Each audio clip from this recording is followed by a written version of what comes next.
What if this doesn't happen? What if this happens? What if that doesn't happen? And what if that happens?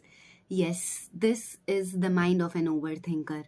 This is what I struggle with my own mind in the daily life. Hello, welcome back to the Manna Awakens. This is me, the original me, who is an overthinker, who keeps on thinking every single thought multiple times, multiple scenarios, and still doesn't have a clue about life today. I am the one who is there for everyone. I am the one who tries to heal everybody who is going through a pain. I am the one who is non judgmental for every single person around me. But when it comes to me, I find nobody who doesn't judge me. I find nobody who is okay with my thoughts, who is okay with my overthinking. I find nobody who is ready to accept me. Everybody wants to change me. Everybody wants me to look at the other side of life. Everybody wants me to let go of the thoughts, but nobody genuinely understands that how do I feel being an overthinker?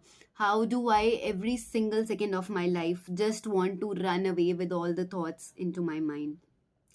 How do take a shelter of meditation, or how do I take a shelter of devotion and religion just to get an escape from my overthinking mind? And this is the harshest reality of the world.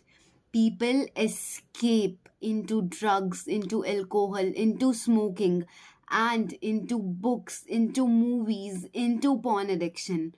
But nobody is ready to sit with their own selves and to confront them that what is actually wrong. I recently finished the book An Untethered Soul, and I felt that book so touching, so beautiful, because it's not judging you. No person is sitting in front of you and telling you that you are wrong, you are not doing things right, you are an absolutely wrong human being. But it tells you that when you confront with your fears, when you actually look beyond all those things, how beautiful life can be. When you look beyond the wall that your psyche has made inside you, you can confront to a new world which is the most beautiful, the most fearless, and yet the world which tells you about life. It tells you how you can sit into your spirit of consciousness, how you can have a seat of your own consciousness, and how you can let go of your mind. If you are a reader, if you like reading, I would really recommend you to read that book. It took me around 10-20 days because I was just reading maybe 5-10 pages a day, or sometimes not even reading, and sometimes even reading 15 to 30 pages a day. Likewise, if I wanted an escape, I used to get involved in the book and things like that. But overthinking is not an issue. Literally, if you are thinking a lot, if you are making a lot of scenarios that might be related to your past experiences, or that might be related to you being alone throughout life, but that anxiety, that stress should not affect your life. And the moment I feel that these things keep on burdening me, these things start affecting my relationship with my peers, with my colleagues, with my partner, with my family, or with anybody around me, I know I need to change. I know overthinking is not a solution to anything. Life will unfold at its own. The nature is there, the nature will remain no matter what I think, no matter what you think, no matter what happens into life. But the only thing that helps me being an anchor, being firm into all of this, is a small belief that life will become beautiful in the coming years. And that's not what today I am doing this all is for. I want to heal people. I want people to know that it's okay not to be perfect. It's okay to think a lot of scenarios. But this doesn't mean that you will have to stay in that particular zone forever.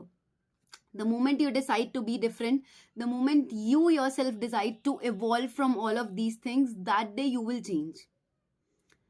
You would have gone through endless number of pains. You would have gone through traumas which you do not even refer to, which you do not even know that have been a part of your life, and you do not even know what is healing, what is trauma, what is all of this stuff, because when real life hits, you really do not understand what is going in your life.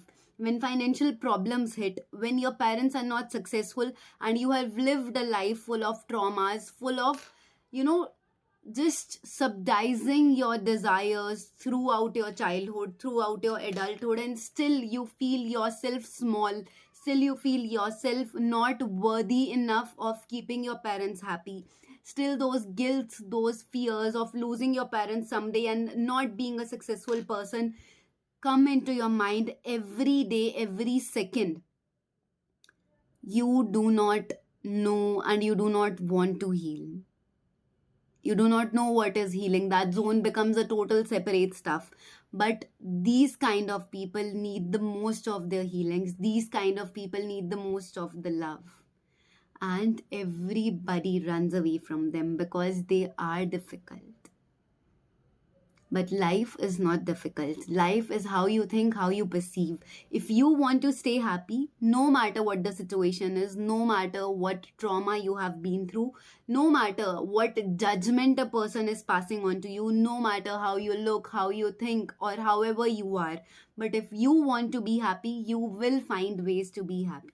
Sometimes in the beauty of a popsicle, sometimes in the flavor of your favorite ice cream, sometimes in a child who just smiled at you randomly, sometimes at a flower that looked so beautiful and a thought came to you that if God has made this flower with such a depth, with such a creativity, how am I being a human away from his love, away from his creation, away from his creativity? So let's be optimistic. Let's take one step at a time. And this is not just for you, but for my own self also. Let overthinking be there, but we can try to improve ourselves. We can try to make ourselves busy into some productive task, into analyzing something, into reading some books, into thinking some positive thoughts rather than thinking about all the events or all the situations that are not even going to happen. And if something will happen or something is about to happen, let that event only teach us, na?